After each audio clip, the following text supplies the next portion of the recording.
자, 천국은 예수를 아는 만큼 누리는 것입니다 라는 말씀으로 함께 은혜를 나누겠습니다. 우리가 읽은 지금 본문 앞에 있는 말씀이 예수님께서 이제 산에 오르셔서 자신의 모습이 하얀 옷을 입은 이렇게 변화하는 모습을 지금 우리가 17장 1절에서 8절까지 읽었습니다. 그리고 이제 9절에 와서 우리가 그 변화산에서 내려오는 이야기를 읽고 있는 거예요.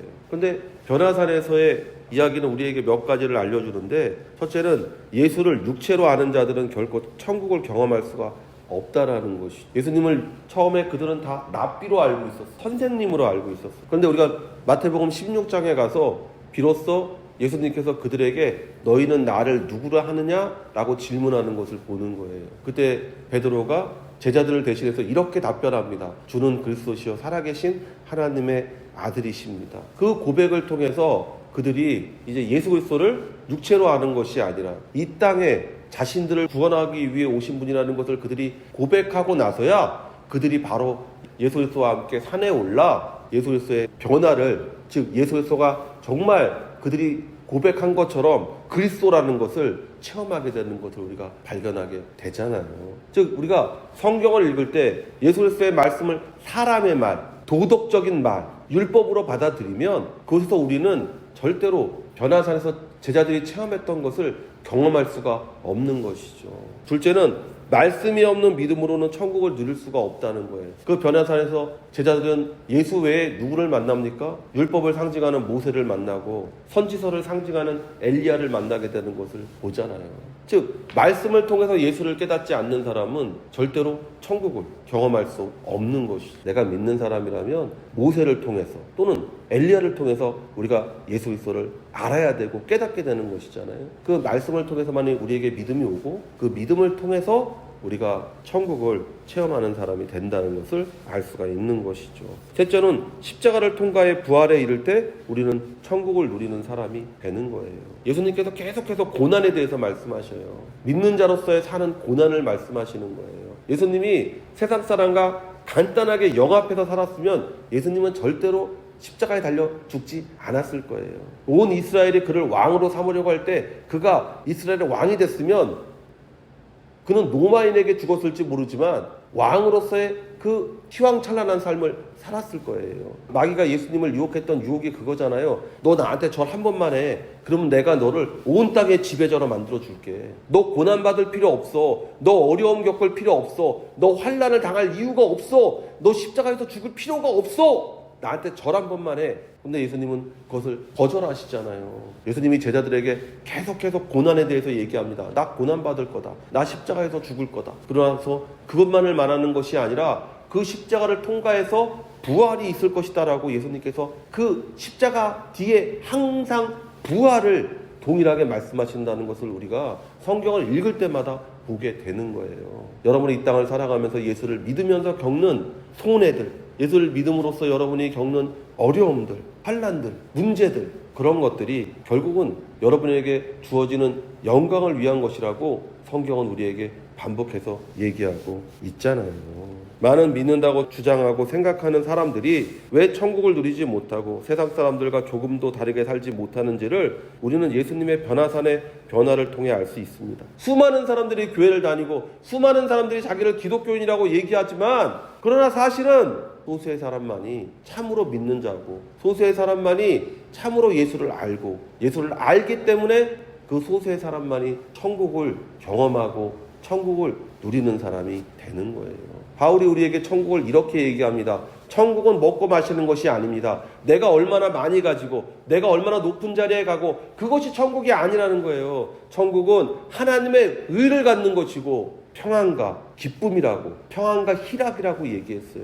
천국은 외적인 것이 아닙니다. 천국은 내적인 것입니다. 믿음은요, 말씀을 기초로 합니다. 믿음은 성령이 충만할 때 비로소 자기를 부인하고 자기 십자가를 지고 예수를 따름으로 완성됩니다. 그들이 산에서 내려올 때 예수께서 명하여 이르시되 인자가 죽은 자 가운데서 살아나기 전에는 본 것을 아무에게도 이르지 말라 하시니, 우리의 모든 간증의 완성은 예수님이 부활하셨다는 거예요. 우리가 이 땅의 모든 고통과 환난을 이겨낼 수 있는 것도 예수님의 부활이 우리의 구원과 영생과 천국과 축복을 보증하기 때문입니다. 예수님께서 세상을 이겼다는 증거가 뭡니까? 부활이에요, 여러분. 십자가를 보면 예수님은 세상에 진 사람이에요. 결국 죽었잖아요, 세상에 져서. 그러나 우리가 그 십자가에서 끝나는 것이 아니라 부활했다는 것은 예수님께서 세상을 이겼다는 거예요. 하나님의 뜻은 우리가 모든 것에 부족함이 없는 삶을 사는 것입니다. 그러나 우리는 죄된 육체를 입고 있기 때문에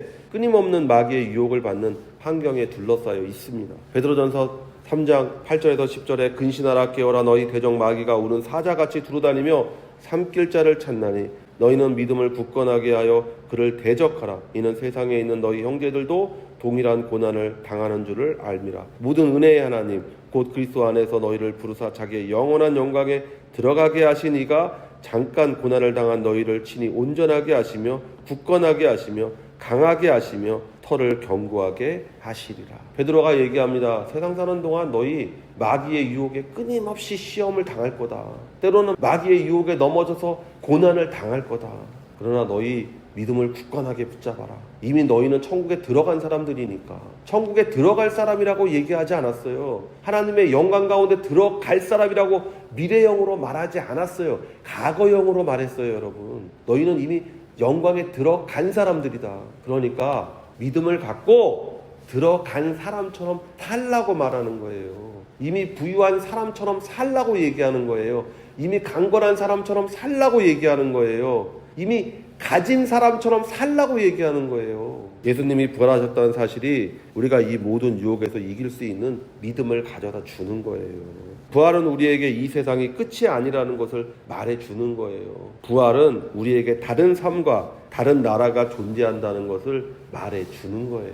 그러므로 우리가 예수 안에서 십자가와 부활을 체험할 때 비로소 믿음이 천국을 가져다 주는 축복을 체험할 수가 있는 것입니다. 제자들이 물어 이르되 그러면 어찌하여 서기관들이 엘리야가 먼저 와야 하리라 하나이까? 예수께서 대답하여 이르시되 엘리야가 가연 먼저 와서 모든 일을 회복하리라. 우리가 예수의 부활이 가져다주는 축복을 체험하기 전에 우리는 먼저 체험해야 하는 것이 있습니다. 엘리야가 전하는 말을 먼저 들어야 돼요. 마태복음 3장 1절에서 2절에 그때 세례 요한이 이르러 유대 강야에서 전파하여 말하되 회개하라 천국이 가까이 왔느니라 하였으니 13절에 그제서야 제자들이 예수께서 말씀하신 것이 세례 요한인 줄을 깨달으니라. 즉 엘리야가 우리에게, 세례 요한이 우리에게 전하는 말이 뭡니까? 회개하라는 거예요. 십자가를 통과하기 위한 첫 번째 전제 조건이 회개하는 겁니다. 회개하지 않은 사람은 십자가를 통과할 수 없고 십자가를 지나갈 수가 없고 부활은 더더구나 체험할 수가 없어요.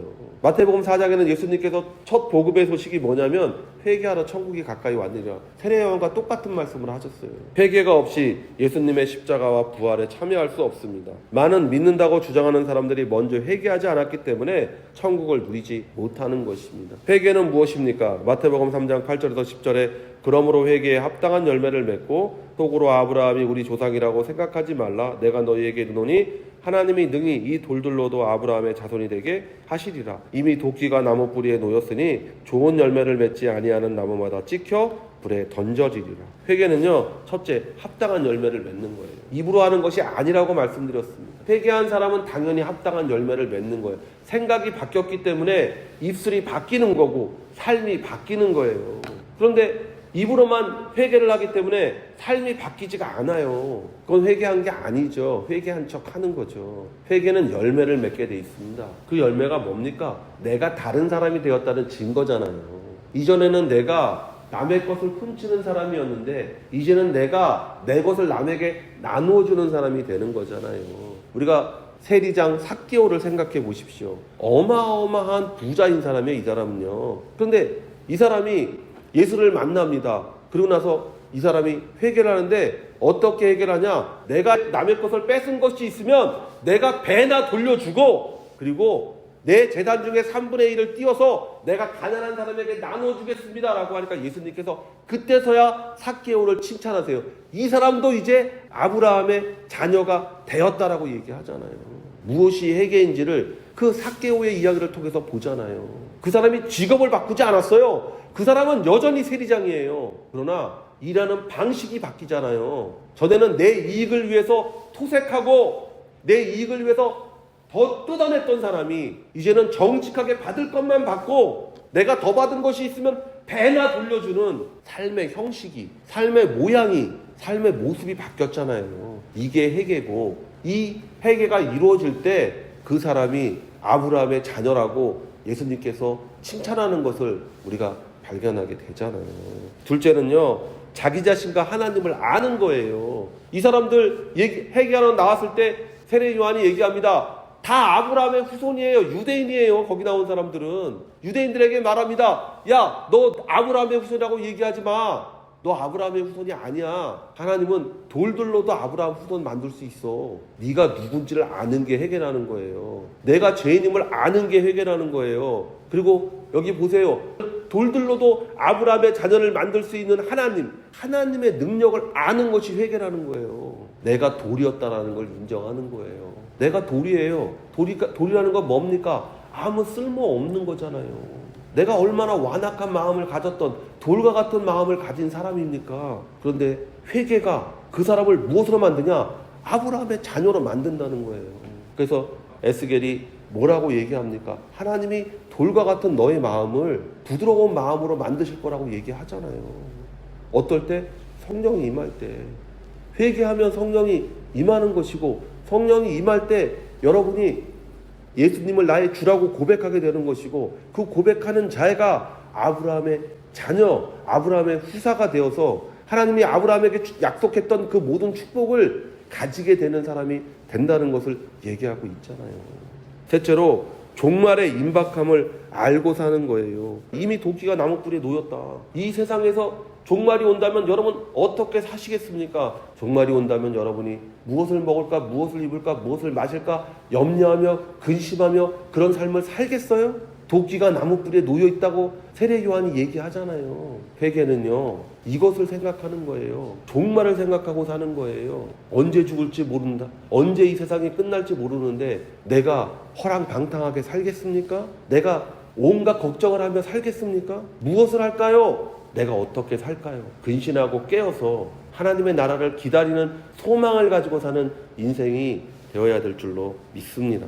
내가 너희에게 말하노니 엘리야가 이미 왔으되 사람들이 알지 못하고 임의로 대화하였도다. 인자도 이와 같이 그들에게 고난을 받으리라 하시니 그제서야 제자들이 예수께서 말씀하신 것이 세례 요한인 줄을 깨달으니라.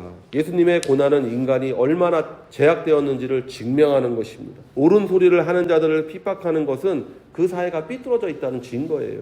종말의 때에 세상 사람들이 왜 믿는 자를 핍박할 것이라고 예수님이 말씀하신 이유가 여기 있는 거예요. 예수님께서 왜 끊임없이 우리에게 믿으면 너희 핍박받는다, 너희 학대받는다, 심지어는 너희 순교하게 될 거다라고 얘기하는지를 생각해 보세요. 우리가 믿기 때문에 당하는 고난을 겪을 때 여러분, 우리가 예수를 온전하게 믿는 것이고 예수를 온전하게 믿는 자만이 천국을 누리는 그와 같은 복된 인생이 될 수가 있는 거예요. 성도 여러분, 회개하고 믿고 순종해서 천국을 누리는 성도가 되시기를 예수의 이름으로 축원을 드립니다.